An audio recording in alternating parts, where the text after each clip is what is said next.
Yan sa lahat ng mga nakakala, oh. Sabay-sabay tayo. Kaibigan ang makinig kayo. Ako'y may dala-dalang balita galing sa bayan ko. Nais kong ipamahagi ang mga kwento at mga pangyayaring nagaganap dito sa lupa. Pinangako.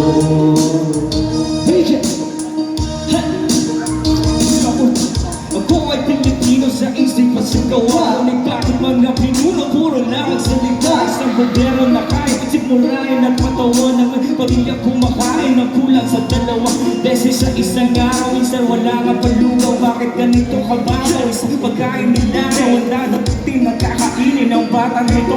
Ano ba na mga husgado at lahat ng hukom? Kung merong mas masahol pa sa hatol na kamatayan, diyan ay ikay maging mahirap sa sarili mong bayan. Mga bata na ang dapat na ginagawa'y maglaro. Pagkas ay agos ng pawis at magbanat ng buto. Upang kumita na ng napakasong pisong maluwas. Kanyo sa kamay at baka naman sa matulis. Hindi pandika ang hawak ng kagumot ni Brad. Pagkas isang taong kulang na kabatid at may baso sa harapan. Nagbabagka sakaling lagyan. Bagyang pambilin ng tinapay na panlaman sa tiyan. Mga pinuno bago mamatay at magkasakit.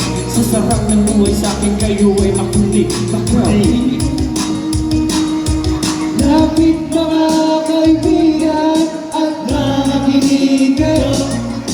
Ako'y may dala-dalang balita galing sa bayan ko. Nais kong ipamahagi ang mga kwento at mga pangyayaring nagaganap dito sa lupa. Ipinangako.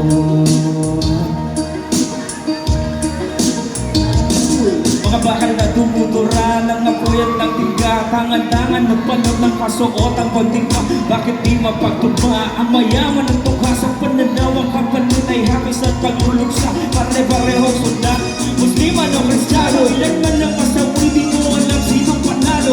Walang panalo dahil sa huli tayo ang talo. Dito yung nasa loob ng kasaol na sinarado. Yan talaga ang sumpa dito sa loob. Pinakako, respeto at pagmamahalan ay pilit na tinatago lang. Hindi makadabo may papak na limitado at nakakulong sa selda. May walang susong kandado. Kailang magpapakaw ang pag-agos ng dugo at ang abayabang ay mahawakan ng buong-buo. Yan ba ang kwento o talo na pilit na humahawi sa bawat akong bahagi ng watawan na hinabi. At makinig kayo. Ako'y may dala-dalang balita galing sa bayan ko. Nais kong ipamahagi ang mga kwento at mga pangyayaring nagaganap sa lupa. Pinangako. Ikaw muna, Hey! Makinig kayo. Ako'y may dala-dalang balita galing sa bayan ko. Nais kong ipamahagi ang mga kwento at mga pangyayaring nagaganap sa lupa. Pinangako.